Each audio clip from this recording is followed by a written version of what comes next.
सभी का एक बार फिर से स्वागत है। मैं हूं रत्ना और आप देख रहे हैं केकेडी न्यूज। वक्त हो चुका है मुद्दे की चर्चा का।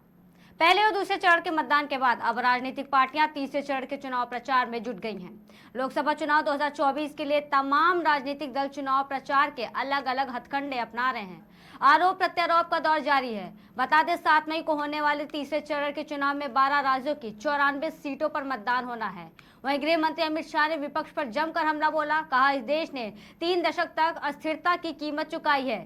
3 दशक तक अस्थिर सरकार चली, निर्बल प्रधानमंत्री चले, 10 साल से देश को एक मजबूत नेतृत्व मिला है, स्थिरता मिली है। इंडी गठबंधन अगर ये कहता है कि 1 साल शरद पवार, 1 साल ममता बनर्जी, 1 साल एमके स्टालिन और कुछ बचेगा तो राहुल गांधी प्रधानमंत्री बन जाएंगे। इस तरह से देश नहीं चलता। मैं देश की जनता को मनपूर्वक अपील करना चाहता हूं कि कोई संभावना है ही नहीं, लेकिन अगर इंडी गठबंधन को बहुमत मिलता है तो देश की जनता जरूर सोचे इसका प्रधानमंत्री कौन बनेगा। देखिए और क्या कुछ कहा अमित शाह ने। भाई और बहनों, मोदी जी ने इस देश को आतंकवाद और नक्सलवाद से मुक्त करा है। ये जो गठबंधन गठबंधन है, इनके नेता ये देश को संभाल नहीं सकते। मोदी जी का नेतृत्व ही कोरोना से भी बचा सकता है, आतंकवाद से भी बचा सकता है। कश्मीर में शासन सुशासन मोदी जी ही स्थापित। मुझे बताओ भाई, मैं सीता माता की धरती पर आया हूं। अयोध्या में राम मंदिर बनना चाहिए था या नहीं बनना चाहिए? जोर से बोलो माताएं बहनें, विशेष जोर से बोले, बनना चाहिए था या नहीं बनना चाहिए? 70 साल तक राम जन्मभूमि को मसले को ये लटकाते रहे, अटकाते रहे, भटकाते रहे। मोदी जी ने 5 ही साल में केस भी जीता, भूमि पूजन भी किया और प्राण प्रतिष्ठा कर कर जय श्री राम। और भाइयों बहनों, ये तेजस्वी जी को, लालू जी को, राहुल जी को, सोनिया जी को, खड़गे जी को, सबको निमंत्रण मिला कि आइए आप प्राण प्रतिष्ठा के कार्यक्रम में अयोध्या आइए। मगर वो तुष्टीकरण की राजनीति के चलते अयोध्या नहीं गए। मोदी जी पूरे भारत को, हमारे बिहार को, मिथिलांचल को आधुनिक युग में ले जाना चाहते हैं और लालू जी लालटेन युग में ले जाना चाहते हैं। भाई और बहनों, मोदी जी ने तो वहीं आपको बता दें कि जैसा कि आपने सुना अमित शाह जी को, जहां पर उन्होंने राम मंदिर को लेकर के बात कही और विपक्ष पर जमकर निशाना साधा। वहीं आपको बता दें कि अमित शाह का आभार व्यक्त किया है स्मृति ईरानी ने। बता दें कि उन्होंने आज अपना नामांकन भरा है अमेठी की सेवा में, जहां अमेठी से उन्होंने स्मृति ईरानी ने आज अपना नामांकन भरा है। अमेठी से भाजपा उम्मीदवार स्मृति ईरानी ने कहा कि सेवा के नए संकल्प के साथ प्रधानमंत्री मोदी से प्रेरित भाजपा की प्रत्याशी के नाते अमेठी की सेवा में आज मैंने अपना नामांकन भरा। ये वो क्षेत्र है जिसमें प्रधानमंत्री मोदी ने जय घोष किया था कि हम क्षेत्र में बदलाव की दृष्टि से अपना प्रत्याशी दे रहे हैं। प्रधानमंत्री मोदी, पार्टी के राष्ट्रीय अध्यक्ष जेपी नड्डा, गृह मंत्री अमित शाह का उन्होंने आभार व्यक्त किया और कहा कि उन्होंने मुझे फिर से अमेठी लोकसभा क्षेत्र से प्रत्याशी बनाया। केंद्रीय मंत्री और अमेठी से भाजपा उम्मीदवार स्मृति ईरानी ने आज अपना नामांकन पत्र दाखिल करने से पहले एक रोड शो किया। इस रोड शो में मध्य प्रदेश के सीएम मोहन यादव भी मौजूद रहे। केंद्रीय मंत्री और अमेठी से भाजपा उम्मीदवार स्मृति ईरानी ने अपना नामांकन पत्र दाखिल करने से पहले भी रोड शो किया था और मध्य प्रदेश के बता दें तमाम नेता, मध्य प्रदेश के सीएम मोहन यादव के अलावा तमाम नेता इस रोड शो का हिस्सा बने। तो इस बार सत्ता किसकी होगी? लोकतंत्र का महापर्व है। तमाम मुद्दों पर बात करने के लिए आज हमारे साथ मौजूद है हमारे पैनलिस्ट, बीजेपी से विकास पांडे, सपा से अश्विनी और आपसे हुदा जारीवाला का। आप तीनों का बहुत बहुत स्वागत। सबसे पहला सवाल, जिस तरीके से बार बार विकास पांडे जी, आपको हमारी आवाज आ रही है? जी आ रही जी। इस बार किसकी सत्ता, कौन किस पर भारी पड़ेगा? देखिए, भारतीय जनता पार्टी भारी और कमतर में विश्वास नहीं रखती। जनता के दिलों में हमारी जगह और गाड़ी हुई है। आप देख लीजिए 2014 के मुकाबले 2019 में हमें उससे भी ज्यादा सीटें मिली, उससे भी ज्यादा वोट ऑफ परसेंटेज यूपी के अंदर मिला। जबकि यूपी के अंदर आप देख लीजिए 2019 के चुनाव में दो सबसे बड़े राजनीतिक दलों ने मिलकर के चुनाव लड़ा, लेकिन उसके बावजूद भी हमारा वोट ऑफ प्रतिशत लगभग 50% पर पहुंच गया। ये दिखा रहा है कि कहीं ना कहीं भारतीय जनता पार्टी जो अपने कार्यक्रम, अपने कामों और अपने नेतृत्व के बल पे जनता के बीच में जगह बनाई है, वो और गाढ़ी होती चली जा रही है। और आज तो ये चुनाव विशुद्ध रूप से भारत को विश्व की महाशक्ति बनाने का चुनाव है। ये चुनाव उन लोगों के लिए करारा जवाब होगा जो भारत को कोरोना काल में नजरें गड़ाए देख रहे थे कि कोरोना में भारत जैसा विशाल देश कैसे रहेगा। ये उन सबको आज आईना दिखाने वाला चुनाव होने वाला है। और निश्चित तौर पर भारतीय जनता पार्टी के पास सबसे जी विकास पांडे जी, आप थोड़ा नेटवर्क इशू कर रहा है आपकी तरफ से, ठीक है। तब तक के लिए हम हुदा जरीवाला की ओर रुख करते हैं। हुदा जी, आपको हमारी आवाज आ रही है? जी आवाज आ रही है जी। आपने जैसे कि सुना, विकास पांडे जी ने ये दावा किया है और उन्होंने कहा है कि इस बार विपक्ष है वो कहीं ना कहीं कमजोर है, आएगी तो भाजपा।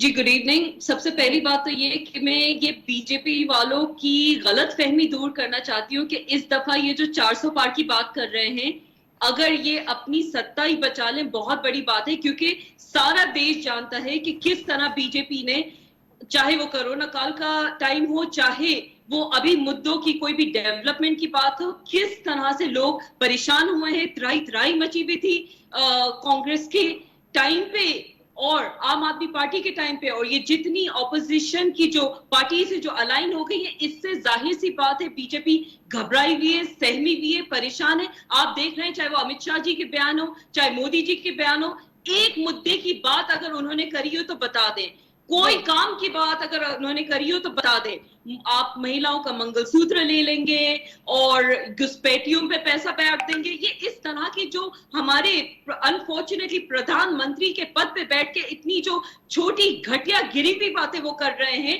उसके लिए पहली बात तो सुप्रीम कोर्ट को सुओ मोटो कॉग्निसेंस लेना चाहिए। प्रधानमंत्री जी देश की मुसलमानों के लिए, देश के बाकी माइनॉरिटीज के लिए, किसी के लिए भी वो कोई बात नहीं कर सकते। उनके मुद्दे क्या होते हैं? आर्टिकल 370। उनका मुद्दा क्या होता है? राम मंदिर बना दिया। बहुत अच्छी बात है, आपने राम मंदिर बना दिया। आपने 2 करोड़ जॉब्स की बात करी थी, कितनी जॉब्स आपने क्रिएट कर दी? यहाँ का युवा कितना परेशान है। हिंदुस्तान में कहीं कोई डेवलपमेंट की बात नहीं होती। कितने आपने हॉस्पिटल्स बना दिए, कितने आपने स्कूल्स बना दिए।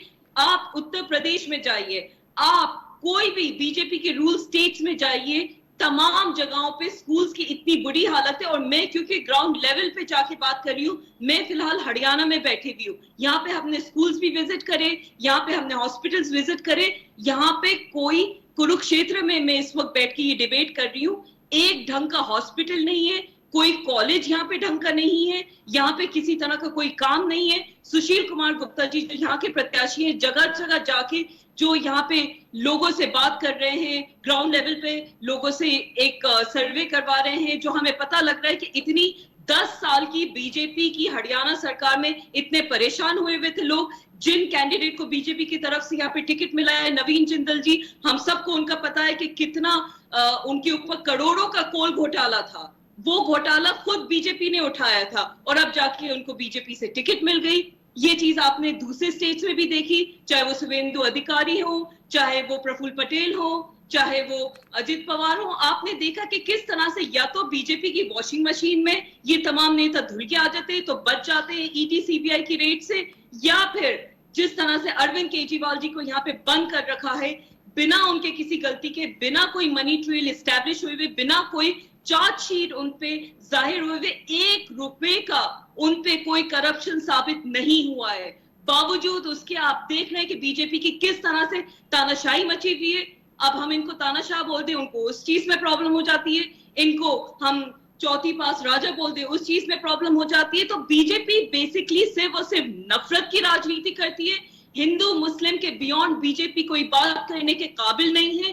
कहीं कोई डेवलपमेंट नहीं हुआ है, कहीं कोई काम की बात नहीं होती है। आप देख रहे हैं कैंपेन में भी, चाहे वो मोदी जी के रिमार्क्स हो, अभी अमित शाह के रिमार्क्स आपने खुद ही सुना दिए। आप बताइए, उन्होंने महिला सुरक्षा की बात करी, मणिपुर में निर्वस्त्र महिलाओं को किस तरह से फिराया गया। आज तक एक बार अमित शाह जी को तौफीक हुई, मोदी जी को तौफीक हुई कि वो जाके मणिपुर विजिट करें, यहाँ पे हमारी जो गोल्ड मेडल लाने वाली महिलाएं हैं, किस तरह से उनके साथ दुष्कर्म हुआ है, किस तरह से उनको जंतर मंतर में बैठ के अपना हक मानना पड़ा, बावजूद उसके ब्रिजभूषण पे आज तक कोई एक्शन नहीं हुआ है। किसानों की अगर आप बात कर ले तो आज तक किसानों की एमएसपी की जो बात हुई थी, एमएसपी के द्वारा ये बीजेपी सरकार को अपने घुटने टेकना पड़े थे उनके प्रोटेस्ट के अगेंस्ट, बावजूद उसके एमएसपी जो उनको प्रॉमिस किया गया था आज तक किसानों को नहीं मिला है।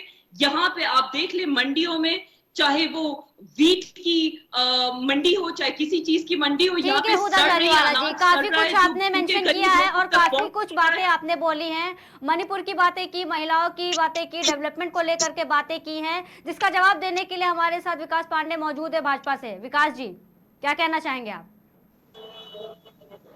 मुझे लगता है कि हमारे सम्मानित प्रवक्ता साथी को बहुत सी चीजें जान करके भी अनजान बनने की आदत है।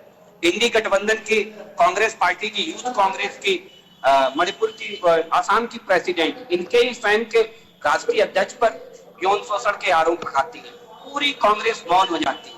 इन्हीं की कांग्रेस के समय में मणिपुर 1993 में जलता है और वो जलने वाला मणिपुर 8,500 से ज्यादा लोग मारे जाते हैं और मणिपुर पर पूरी कांग्रेस सरकार मौन रहती है। तो मुझे लगता है कि मणिपुर और महिलाओं को लेकर के बात करने का नैतिक अधिकार नहीं है इंडी गठबंधन के नेताओं को।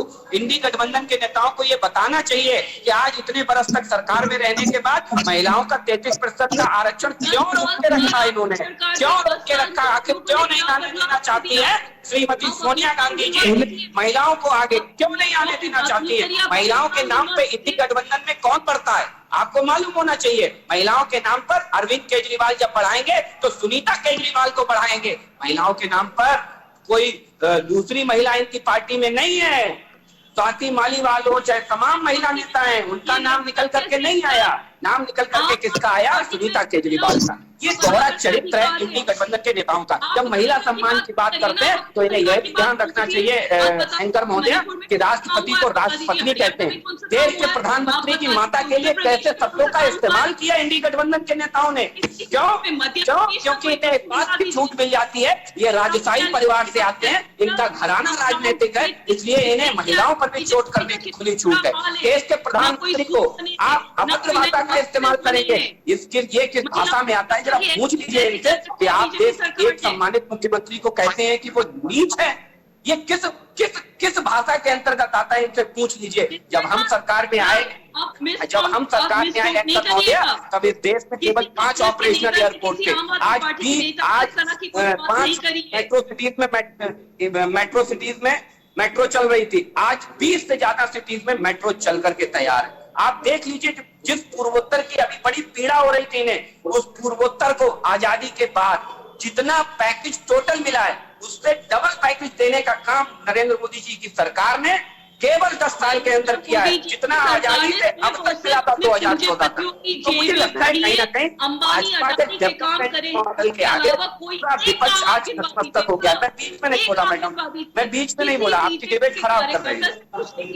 मुझे लगता है ये चीजें आईना देखने की जरूरत है और उल्टा आईना घूम रहा है। और विकास पांडे जी, हम आपसे सवाल लेंगे एक बार फिर से, लेकिन अश्विनी जी के पास अभी हम जाना चाहेंगे। वहाँ के रहने वाले निवासियों को कितनी परेशानी उठानी पड़ी, उनको आज ठीक है हुदा जी, ठीक है, आप ठीक है। हुदा जारीवाला जी, आपको हमारी आवाज आ रही है? ठीक है, हमारे साथ हमारे पैनलिस्ट में अश्विनी जी भी जुड़े हुए हैं, हम उनसे सवाल जवाब करते हैं। अश्विनी, आपको हमारी आवाज आ रही है? जी बिल्कुल मिल रही है। जी, आपने अपने दोनों सहयोगियों के बारे में सुना, आरोप प्रत्यारोप देखा आपने, ठीक है, और क्या कहना चाहेंगे आप इस पर? जी सबसे पहले सम्मानित बड़े भाई को ये बता दें कि जो ये देश में ये गठबंधन जो तैयार हुआ है, इस गठबंधन का सहयोगी इसलिए बोले कि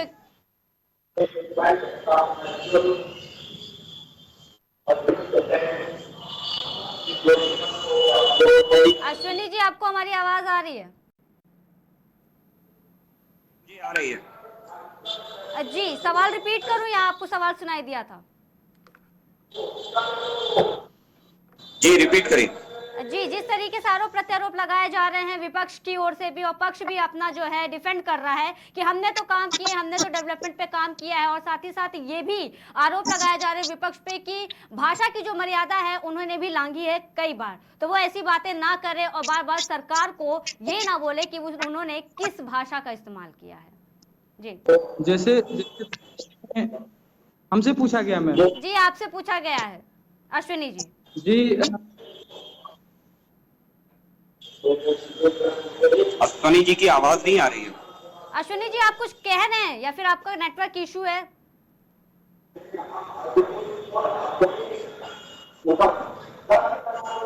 ठीक है, हम विकास पांडे से जवाब ले लेते हैं। हम कंटिन्यू करिए, आप जवाब दे रहे थे।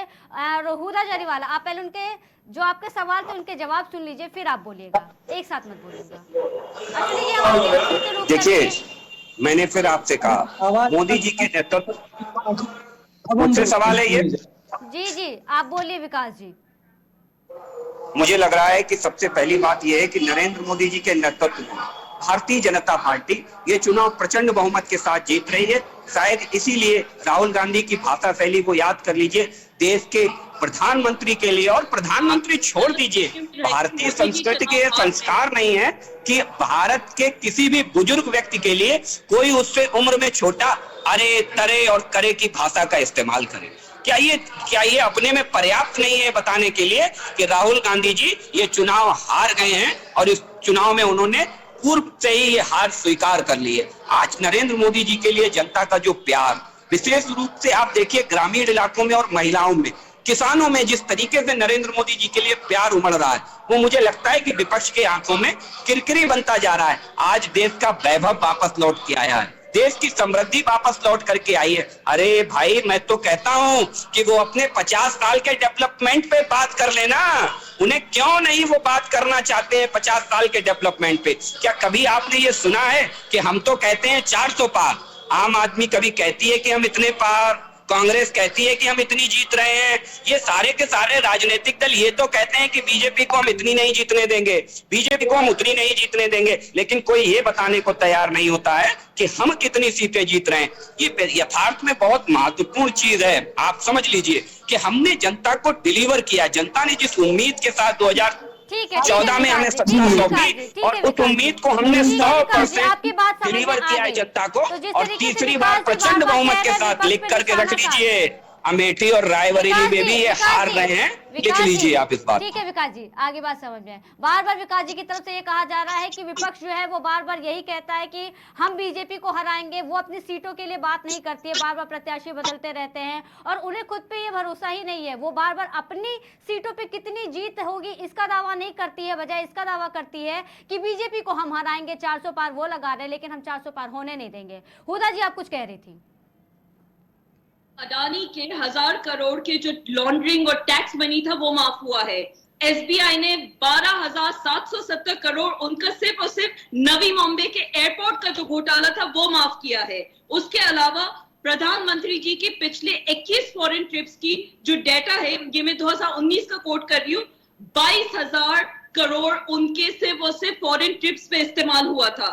3,600 करोड़ उनके खुद के प्रमोशन पे लगाया गया था। ये सारी चीजों पे तो ईडी सीबीआई कन्वीनियंटली बात नहीं करती। इन सारे घोटालों पे तो कभी कोई बात निकलती नहीं है, कोई जिक्र निकलता नहीं है। लेकिन अरविंद केजरीवाल जी, जिनके खिलाफ कुछ अभी तक साबित नहीं हुआ है, 1 रुपए का मनी ट्रेल साबित नहीं हुआ है, कोई मनी ट्रेल एस्टैब्लिश ही नहीं हुई है, उनको तमाम आम आदमी पार्टी के जो दूसरे बड़े नेता हैं उनको बंद रखा हुआ है। तो ये इस बात से साफ जाहिर है कि मोदी जी ने सिर्फ और सिर्फ अडानी के लिए, अंबानी के लिए, अपने जो पूंजीपति हैं उन लोगों के लिए काम किया है। कहीं कोई डेवलपमेंट की बात नहीं करते, कहीं अपने कोई काम गिनवाने की बात नहीं करते। इसीलिए इनको जाके अपने चुनावी रैलियों में, अपने स्पीचेस में सिर्फ और सिर्फ कांग्रेस की बुराई करना आता है, आम आदमी पार्टी की बुराई करना आता है। तमाम जो इंडिया गठबंधन के अलायंस के जो लीडर्स हैं उनके खिलाफ इनको आवाज उठानी आती है, लेकिन कोई मुद्दा इनके पास नहीं होता है। इस बात से साफ जाहिर है कि बीजेपी डरी हुई है। बीजेपी ये चुनाव हार रही है। बीजेपी के पास कोई मुद्दे नहीं है लड़ने को। 10 साल में जनता समझ चुकी है। और आपके चैनल के माध्यम से मैं बता दूं कि जनता भी इस बात से बहुत अच्छे तरह से वाकिफ है कि ये चुनाव नरेंद्र मोदी जी, बीजेपी की तमाम सरकार हार रही है, इसीलिए उनके पास क्योंकि मुद्दे नहीं है, यहाँ वहां की वो बातें उठा रहे हैं। बीजेपी ने सिर्फ और सिर्फ भ्रष्टाचार मचाया है, बीजेपी ने सिर्फ और सिर्फ नफरत की राजनीति करी है, और सबसे बड़ी बात जो बीजेपी ने करी है वो मुल्क की हालत ऐसी कर दी कि जितनी जो पीएसयूज है, चाहे वो रेल, गेल, भेल, ये तमाम जितनी LIC, एयर इंडिया, ये तमाम जितनी जो संपत्तियां जो कि बीजेपी की बनाई हुई नहीं है, ये कांग्रेस के टाइम की बनाई हुई चीजें हैं। IIT कांग्रेस का है, एम्स कांग्रेस के टाइम पे बनाया गया है। ये तमाम चीजें बीजेपी कुछ अपनी तरफ से नया तो बना नहीं सकी, उल्टा इन्होंने जो अरविंद केजरीवाल के टाइम पे इतनी जो उन्होंने बदनामी क्रिएट करने की कोशिश करी थी, उल्टा उन्हीं के ऊपर ये बात फैल गई।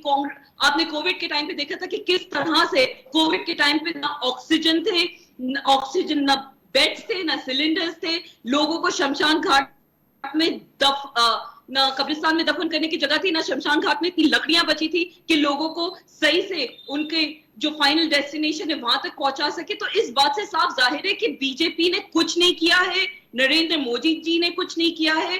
पूरी की पूरी जो इनकी सरकार है, जितने बीजेपी रूल स्टेट से आप देख लें, चाहे वहां का वो करप्शन लेवल हो, चाहे विमेन सेफ्टी लेवल हो, चाहे किसी भी तरह का कोई इंस्टीट्यूशन बनाने की बात हो, कुछ भी हो, कुछ नहीं किया है। ऑन दी अदर हैंड अगर हम आम आदमी पार्टी की बात करें तो उसकी मोहल्ला क्लिनिक्स की बात यूनाइटेड नेशंस तक ने सराही है।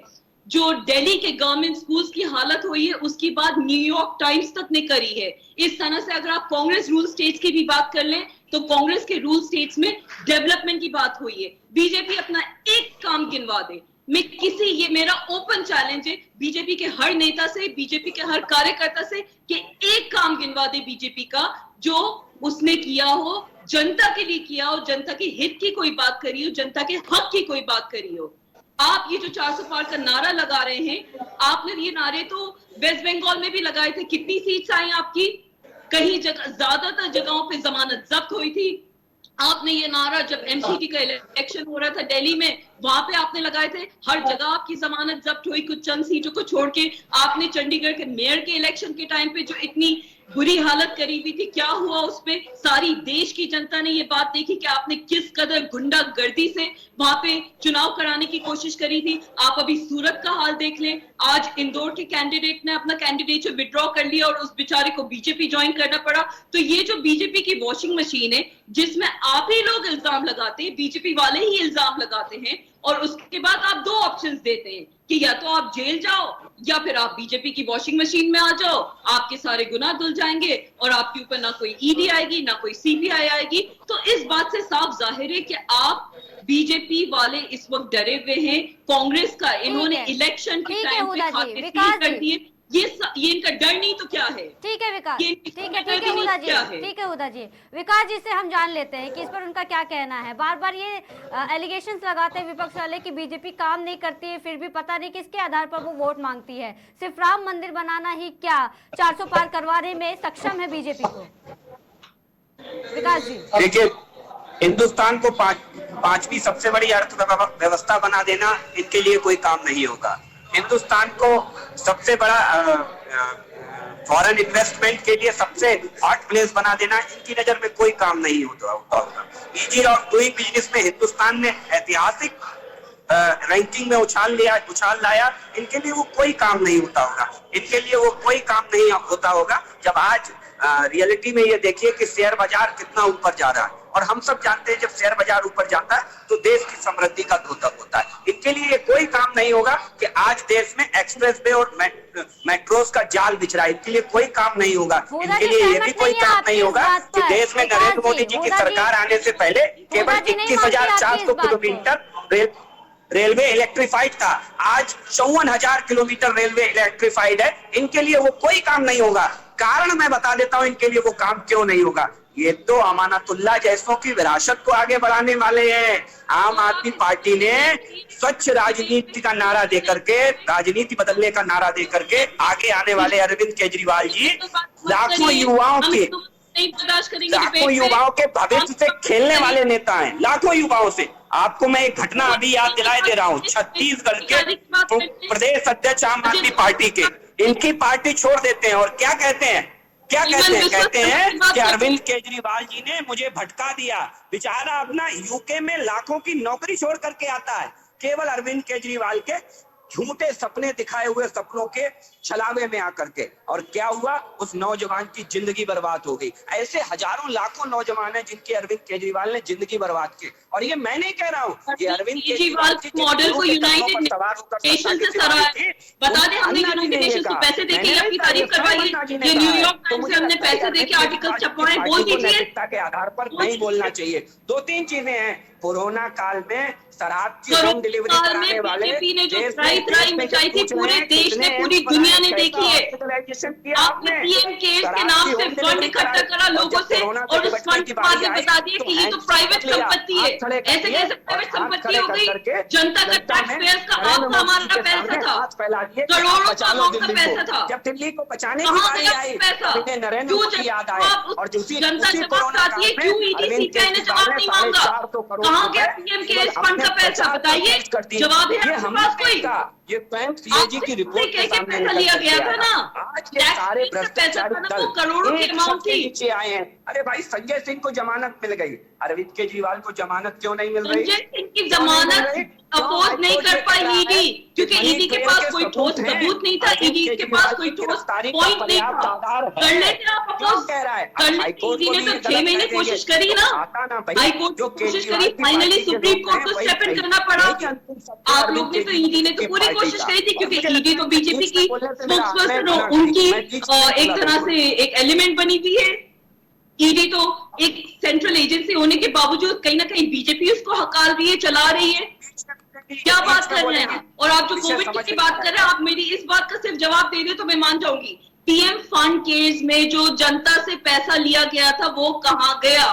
कहाँ विकास जी जवाब दीजिए इसका। ना मुल्क में हुदा जी का सवाल है सीधा सीधा पीएम फंड को लेकर आए थे, ना लोगों के पास शमशान घाट ठीक है। हुदा जी, विकास जी जवाब दे रहे हैं। हुदा जी, विकास जी जवाब दे रहे हैं, उनको मौका दीजिए। बीच में ना बोलेंगे। हुदा जी, हुदा जी आपसे रिक्वेस्ट है, जवाब दे रहे विकास जी। हुदा जारीवाला जी आपसे रिक्वेस्ट है, कोविड के टाइम पे हुदा जी आपने सवाल पूछ लिया, जवाब देने का मौका दीजिए उन्हें। आपने सवाल पूछ लिया, आप उनको जवाब देने का मौका दीजिए। हुदा जी आप बोल चुकी हैं, हुदा जारीवाला जी आप बोल चुकी हैं ऑलरेडी। बिजी थे हुदा जी, आप बोल चुके ऑलरेडी। विकास जी को बोलने का मौका दीजिए। आपने सवाल तो पुट अप कर लिए, लेकिन उनको जवाब देने का मौका दीजिए। जी विकास जी आप सुनिए, आप एक चीज समझिए, प्रधानमंत्री केयर फंड जो बना है वो बनाया गया था कोविड काल में। जानते हैं क्यों बनाया गया था? इस देश को वो सच्चाई पता होनी चाहिए, आपको मालूम होना चाहिए। इससे पहले प्रधानमंत्री रिलीफ फंड होता था। प्रधानमंत्री रिलीफ फंड में नेता ऑफ अपोजिशन होता है, देश का प्रधान, जो लोकसभा का जो पदेन सदस्य होता है, जो लोकसभा अध्यक्ष होता है वो होता है।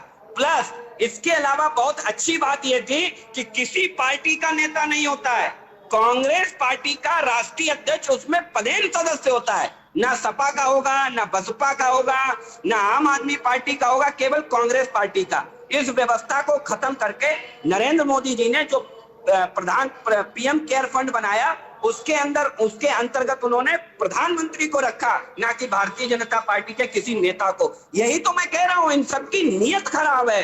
इन्होंने पहले ही दिन से इस देश के संसाधनों पर अपने परिवार का कब्जा जमाने के लिए आज इस देश में 156 से ज्यादा विभिन्न योजनाओं के नाम गांधी परिवार के नाम पे। क्या देश का ये दुर्भाग्य नहीं है? जी आपको मौका दिया जाएगा, पहले विकास जी को अपनी बात पूरी करने दीजिए। इंडी गठबंधन के नेताओं ने किया। आप डरिए मत सर, डरिए मत मैडम, डरिए मत। इस देश को जवाब आने दीजिए भाई। इस देश को पता तो लगे कि पीएम केयर फंड क्यों बना था। आखिर प्रधानमंत्री रिलीफ फंड में कांग्रेस के नेता को शामिल करने की क्या जरूरत थी उस समय? बताएं इस देश को, क्योंकि इस देश में बहुत सी पार्टियां थी, बहुत सी पार्टियां थी। मुझे लगता है यही वो डर है। इस डर की वजह से ये सारे परिवारवादी दल एक छत के नीचे आए। मैंने तो सीधा साधा सवाल किया, कोरोना काल में शराब की होम डिलीवरी कराने वाले और 450 करोड़ रुपए अपने विज्ञापन पर खर्च करने वाले ये क्यों नहीं बताते हैं कि जब लोगों की जान बचाने की बात आई तो आपने नरेंद्र मोदी की तरफ झोली फैला दी। तब आपको दिल्ली के लोगों की सेवा नहीं दिखी, तब आपके मोहल्ला क्लिनिक कहाँ चले गए थे? और रही बात डिस्ट्रिक्ट एजेंसियों की तारीफ की बात, डरिए मत भाई, इनसे मना करिए, मैं बीच में नहीं बोला, डरिए मत भाई, डरपोक लोगों को मत बैठा लगे। हुदा जी 5 मिनट, हुदा जी 5 मिनट विकास जी को अपनी बात रख लेने दीजिए, फिर आपको मौका मिलेगा। कांग्रेस वालों को डरने की जरूरत नहीं है। तमाम के तमाम अरविंद केजरीवाल और उनकी पार्टी के लोग हैं वही हुदा जी से ऊपर निकल आया है। जी हमें आपको म्यूट करना पड़ेगा, लोगों को कैंडिडेट्स को हुदा जी हमें आपको म्यूट करना पड़ेगा, प्लीज 5 मिनट दीजिए। इंदौर में अपने कैंडिडेट हुदा जी सिर्फ 5 मिनट दीजिए, विकास जी को अपनी बात रखने दीजिए, वो नहीं बोल रहे थे आपके नोटा बीच का एक में। ऑप्शन सुना है आपने? इस तरह से जिस तरह से सूरत के कैंडिडेट को जीता हुआ डिक्लेयर कर दिया, कोर्ट ने ये बात कही है कि हाई कोर्ट ने ये क्यों कहा कि मनी ट्रेल के सबूत मिले हैं? बताइए इस देश को कि आप ऊंची ऊंची बातें करने वाले ऊंचे ऊंचे महलों जैसे घर में क्यों रहने लगे? वैगनआर की सवारी करने वाले मर्सिडीज बेंच की सवारी पे कैसे आ गए? लाखों रुपए के पर्दे कैसे लग गए इनके घर में? ये देखिए, ये बुनियादी सवाल है जिसका जवाब आज अरविंद केजरीवाल और उनकी पार्टी के पास नहीं है, उनके किसी प्रवक्ता के पास नहीं मिलेगा। इसलिए ये ऊंची बातें करते हैं। देश के डेवलपमेंट की बात करिए। आप बताइए, आप दिल्ली के अंदर सत्ता में आए तो आपने दिल्ली को क्या किया?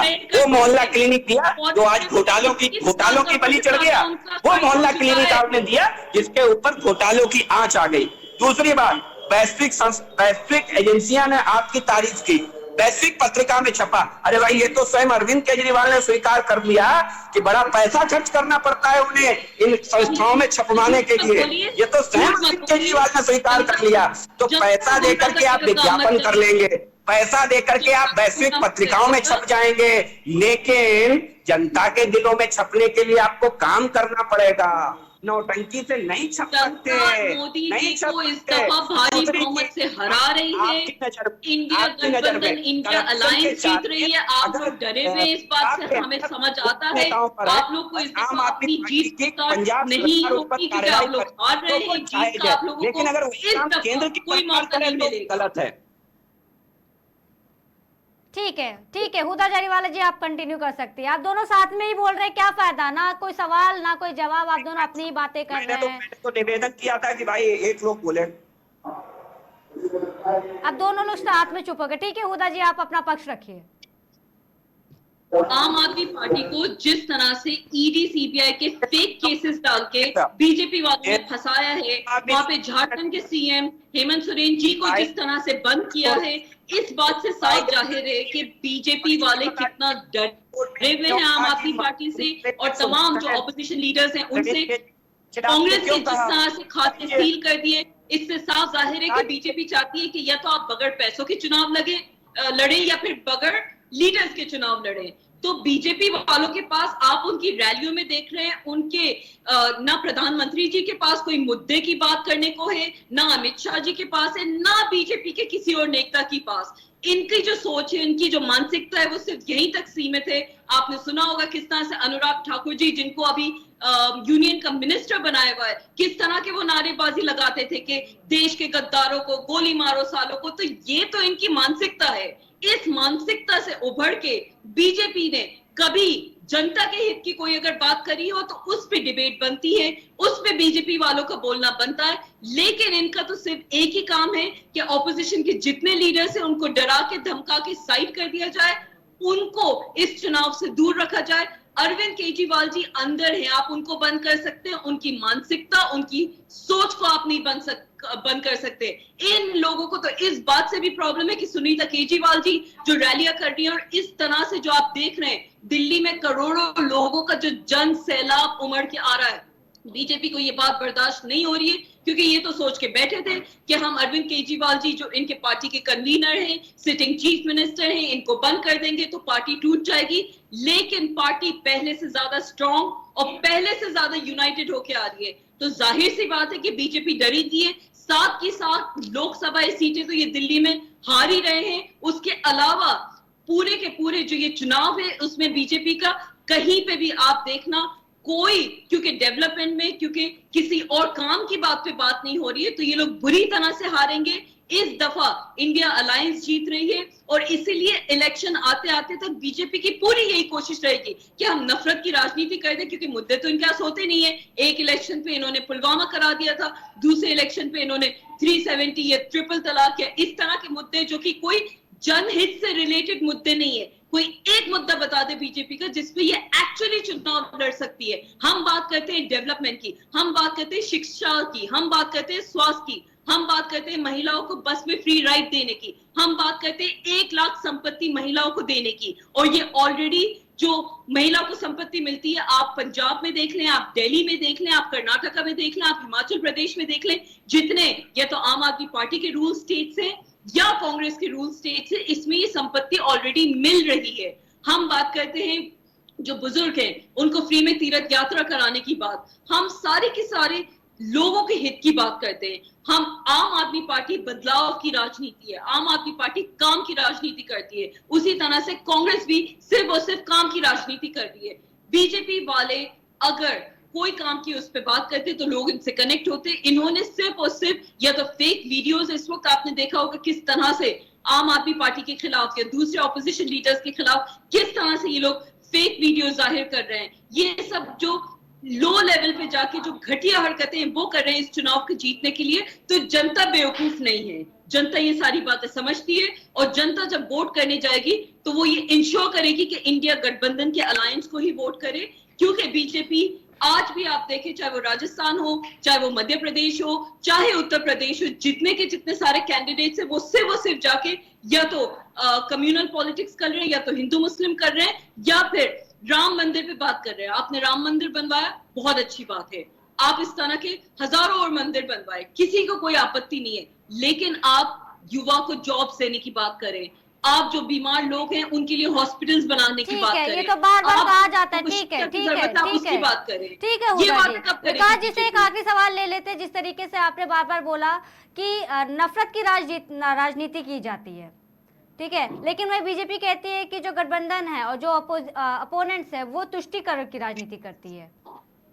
कौन सही है, कौन गलत? बताते हमें एक एग्जांपल कोट कर दें। होदा जी आपने बोल लिया था, अब विकास जी को बोलने का मौका जी।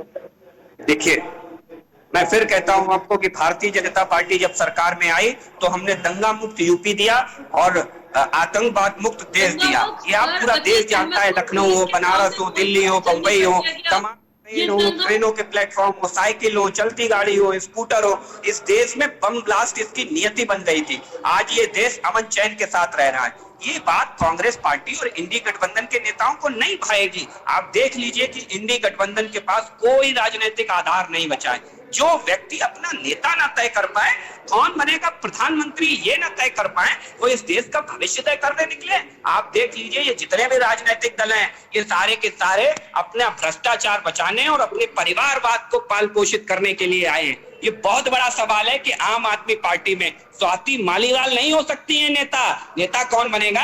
एक घर गृहस्थी चलाने वाली सुनीता केजरीवाल नेता बनेंगी। उन्हें लाकर के प्रोजेक्ट किया जाएगा, क्योंकि वो अरविंद केजरीवाल की पत्नी है। किसी कार्यकर्ता को स्थान नहीं मिलेगा। यही तो भारतीय जनता पार्टी कह रही है कि चाहे लालू प्रसाद यादव का परिवार हो, चाहे अखिलेश यादव का परिवार हो, चाहे ममता बनर्जी का परिवार हो, चाहे शरद पवार का परिवार हो, चाहे स्टालिन का परिवार हो, और चाहे इस देश का सबसे विख्यात और कुख्यात राजनीतिक घराना गांधी परिवार हो। आज देख लीजिए कि सारे के सारे एक छत के नीचे आए हैं, और वही रंगत का संगत का असर है। आप देख लीजिए अरविंद केजरीवाल जी के ऊपर भी, अपने भ्रष्टाचार के ऊपर एक शब्द कोर्ट में नहीं बोल पाते हैं। एक शब्द कोर्ट ने विशेष टिप्पणी की अरविंद केजरीवाल जी को लेकर के कि आपके ऊपर मनी ट्रेल के जो चार्जेस हैं वो साफ दिख रहे हैं दस्तावेजों में कि मनी ट्रेल हुआ है, और जमानत खारिज कर दी। अरे भाई, संजय सिंह को जमानत कैसे मिल गई? उन पर भी तो वही आरोप थे, उन पर भी तो सहयोग करने के आरोप थे, उनको लेकर के कैसे जमानत मिल गई? मैं फिर कहता हूं आपको कि ये पूरा इंडी गठबंधन डरा हुआ है, क्योंकि वो जानता है 2024 के बाद इस देश से परमानेंट विदाई हो जाएगी कि ये परिवारवाद की और भ्रष्टाचार की विदाई का चुनाव है जो नरेंद्र मोदी जी के नेतृत्व में फाइनल होने जा रहा है। अश्विनी जी कुछ कहना चाह रहे थे आप? राइट्स ले लिए जाए। अश्विनी जी 2 मिनट के लिए। अश्विनी जी कुछ कहना चाह रहे हैं? संविधान के दिए हुए हुकूक को मानते हैं। आप तो चाहते यही है कि संविधान की सारी जो वोटिंग राइट्स है और जो लोगों को जनहित अधिकार मिलता है वो सारी सुविधाएं उनसे ले ली जाए। आपका तो काम ही यही है, आप तो चाहते यही है। बताइए, संविधान के तहत कौन सा काम करते हैं? बीजेपी संविधान को लेके कब चलती है? बाबा साहब अंबेडकर जी का वो संविधान को बचाने की बात कब करती है? आप तो संविधान बदलने की बात करते हैं। ठीक है हुदा आप जारीवाला जलने की जी, बात आपका कर जवाब। लीजिए। और आप ये जो परिवारवाद की बात कर रहे हैं, सबसे ज्यादा परिवारवाद बीजेपी में है। ठीक है हुदा जी, इन्हीं सवालों के साथ आज की मुद्दे की चर्चा को हम यही खत्म करते हैं। बहुत बहुत शुक्रिया आप तीनों का हमारे साथ जुड़ने के लिए। तो जैसा कि देखा है कि पक्ष और विपक्ष में लगातार आरोप प्रत्यारोप का दौर जारी है और इस बार किसकी सत्ता है और कौन बनेगा प्रधानमंत्री, इस पर पूरे देश की नजर है या ये कहे पूरी दुनिया की भी नजर है। वहीं बीजेपी के लिए एक बड़ी मुश्किल भी साबित हो सकती है अगर प्रियंका गांधी रायबरेली से और राहुल गांधी अमेठी से अपना नामांकन करते हैं। ऐसे में ये माना जा रहा है कि बीजेपी के लिए आगे आने वाले जो नामांकन और जो चुनाव है वो काफी मुश्किल हो सकते हैं। कांग्रेस नेता और कार्यकर्ता आपस में भिड़ भी गए, जिसको लेकर के अब ऐसे कयास लगाए जा रहे हैं कि आने वाले 25 मई को दिल्ली की सीट पर चुनाव होने वाले हैं, तो उस पर कांग्रेस पर क्या असर पड़ने वाला है। आपको बता दें कि कांग्रेस अध्यक्ष, दिल्ली कांग्रेस अध्यक्ष पद से अरविंदर सिंह लवली ने अपना इस्तीफा दिया है, जिसके बाद से सिर्फ टॉवल की भी खबर सामने आई थी। वहीं आज केंद्रीय रक्षा मंत्री और लखनऊ लोकसभा सीट से भाजपा उम्मीदवार राजनाथ सिंह ने यूपी के सीएम योगी आदित्यनाथ, यूपी के डिप्टी सीएम ब्रजेश पाठक और अन्य भाजपा नेताओं के साथ रोड शो किया। अपना नामांकन भी भरा आज उन्होंने। बिहार के पूर्व उप मुख्यमंत्री और आरजेडी नेता तेजस्वी यादव ने कहा कि ये चुनाव बहुत ज्यादा महत्वपूर्ण है, संविधान और लोकतंत्र को बचाने का चुनाव है। इस चुनाव में बिहार की पूरी जनता महागठबंधन को जिताने का काम कर रही है। हमने कई बार कहा है कि चौंकाने वाले नतीजे देने का हम काम करेंगे। अभी हम सारठ जा रहे हैं, वहीं हमारी बहन का नामांकन है। वहीं बता दें कि केंद्रीय मंत्री कौशल किशोर ने भी कहा कि देश की जनता पूरी तरह से मोदी जी के साथ खड़ी है और राष्ट्र के निर्माण के लिए जनता कमल पर वोट देने जा रही है और मोदी जी को तीसरी बार प्रधानमंत्री बनाने जा रही है। खैर, आखिरी फैसला जनता लेगी और अब तीसरे चरण के चुनाव 7 मई को होने वाले हैं। 12 राज्यों में 94 सीटों पर मतदान होना है। ऐसे में जनता किन मुद्दों को लेकर वोट देने वाली है और किसको अपना प्रधानमंत्री बनाने वाली है, ये तो आने वाला वक्त ही बताएगा। फिलहाल के लिए दीजिए इजाजत, देखते रहिए केकेडी न्यूज।